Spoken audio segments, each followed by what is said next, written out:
डिग्रस साठवण तलाव प्रकल्पामुळे शेतकरी संकटात, सामूहिक आत्मदानाचा इशारा. डिग्रस साठवण तलाव प्रकल्पामुळे बाधित होणाऱ्या डिग्रस, दाटेगाव आणि लोहगाव परिसरात शेतकऱ्यांनी जिल्हाधिकाऱ्यांना निवेदन देत मागण्यांकडे तातडीने लक्ष देण्याची मागणी केली आहे. प्रकल्पाला विरोध नसून बाधित शेतकऱ्यांच्या हक्काचे संरक्षण, प्रकल्पाची कागदपत्रे सार्वजनिक करणे, हरकतीवर सुनावणी घेणे आणि डीपीआरची स्वतंत्र पडताळणी करण्याची मागणी शेतकऱ्यांनी केली आहे.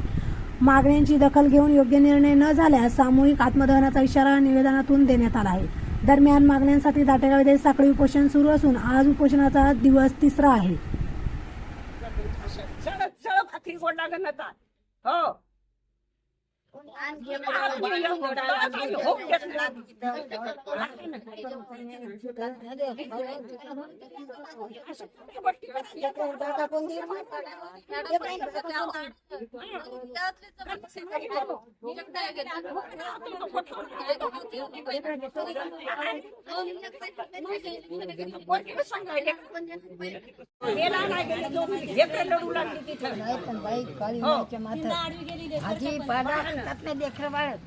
नाही पिकली जमीन तर मॅडमला पण बोललेले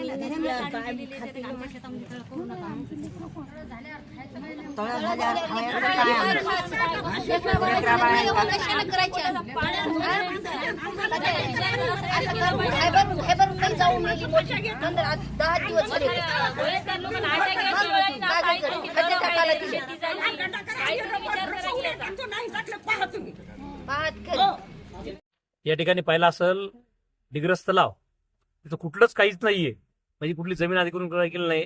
पण या ठिकाणी पाहिलं असेल हिंगोलीचे कार्यकारी अभियंता कांबळे साहेब यांच्या माध्यमातून या ठिकाणी शेतकऱ्यावर जोर जबरदस्ती चालू आहे. आणि हेच पाहिलं नसेल तर तुम्हाला या ठिकाणी पोलीस डिपार्टमेंट आणि सोबत आणणे, अत्याचार करणे, शेतात जबरदस्ती घुसणे असा प्रकार चालू आहे. या तलावाचं कुठलेही आतापर्यंत लिगली कुठलेही काय झालेलं नसताना शेतकऱ्यांना सांगत आहेत की हा तलाव रुकणार नाही, होणार आहे, शासनाचे टेंडर चालले. पण प्रत्यक्षात पाहता या ठिकाणी कुठले टेंडर वगैरे काही झालेलं नाही. काल त्यांनी सुद्धा कबूल सुद्धा केलंय. आणि पहिला जेव्हा आम्ही आंदोलन बसल्यानंतर आता आम्हाला त्यांनी काल बोलल्यानंतर सांगली आज आम्ही येतो. आतापर्यंत शेतकऱ्याला कुठं बोलायला गेले बोलायला तयार नव्हते. पण निश्चित तुम्हाला सांगतो मी, संबंधित अधिकाऱ्याला या ठिकाणी तात्काळ निलंबित करावं. कारण पहिला असेल शेतकऱ्याच्या शेतात घुसणे, मोजमाप करणे, बोर घेणे असा प्रकार यांनी केलेला आहे. निश्चित तुम्हाला सांगतो शेतकऱ्यांच्या मनामध्ये भीती पैदा झाली आहे. कारण पहिला असेल या ठिकाणी जवळपास हळदीचं पीक आहे. महाराष्ट्रामध्ये किंवा भारतात जर पाहिलं असेल 2 नंबर हिंगोली जिल्हा आहे. आणि या ठिकाणी शेतकऱ्यांचं हळदीचं पीक आहे. आणि या शेतीवर शेतकऱ्यांचं पूर्ण कुटुंब अवलंबून आहे. कारण आज पहिला शेतकऱ्यांना लेकरं शिकवायचे असतील, उद्या काय उदरनिर्वाह असेल हे शेतीवर अवलंबून आहे. आणि त्या शेतकऱ्यांच्या मनामध्ये भयभीत झाले तर या शेतकऱ्यांच्या रोजचे तुम्हाला सांगतो जेवण सुद्धा करणं एवढे भयभीत झाले. कारण उद्या आपली शेती जाती काय आणि उद्या लेकरांना शिकवायचं आणि आपण काय उद्या हिंगोली एखाद्या मुंबई सारख्या पट्टीवर काम करायचं जायचं, काय एखाद्या खडी मजूर काम करायचं असं शेतकऱ्याच्या मनामध्ये झाल्यामुळं या ठिकाणचा भयभीत शेतकरी करण्याचं काम संबंधित अधिकाऱ्यांनी केलंय. म्हणून तात्काळ संबंधित अधिकारी या ठिकाणी कारवाई करून कोणत्याच अधिकाऱ्यांचे दबाव टाकलाय त्या अधिकाऱ्याला सस्पेंड करावं. आणि जो तलाव यांचे काय म्हणतात त्यांचे पूर्ण डॉक्युमेंट आम्हाला ताबडतोब देण्यात यावे. आणि हा तलाव कुठलाही काही यांची कुठलीही परिस्थिती काहीच नाहीये.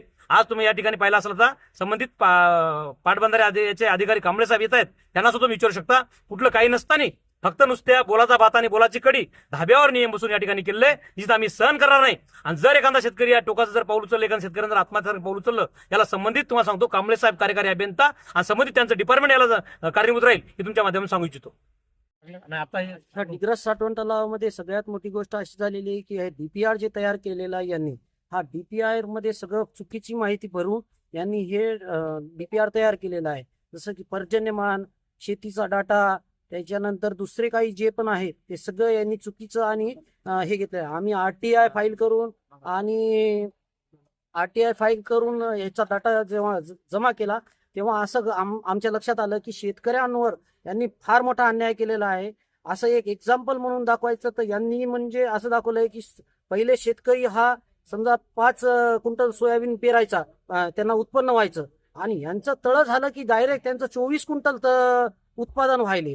एवढ्या मोठ्या याच्यामध्ये जर हे शेतकऱ्यांची फसवणूक करत असेल, शासनाकडून पैसे आणून शासनाची फसवणूक करत असेल तर मग फायदा कोणा करायला? आमचा एकच प्रश्न पहिल्या दिवशीपासून आम्ही यांना एकच प्रश्न विचारतो की अखेर फायदा कोणाचा करायले? ते शेतकऱ्यांचं नुकसान करायलेत, शासनाचं नुकसान करायलेत आणि फायदा कोणाचाच नाही. म्हणजे आमची विनंती एवढीच आहे की पहिले पूर्ण डीपीआरची स्टडी करावी चांगली आणि त्याच्यावरून त्यांनी निर्णय घ्यावा की हा डीपीआर चुकीचा आहे का काय. कारण की आमच्या मते ह्या डीपीआर मध्ये त्यांनी फार घोळ केलेले आहे, शेतकऱ्यांची माहिती लपवलेली आहे. तर कृपया करून त्यांनी पहिले प्रथम हे करावं.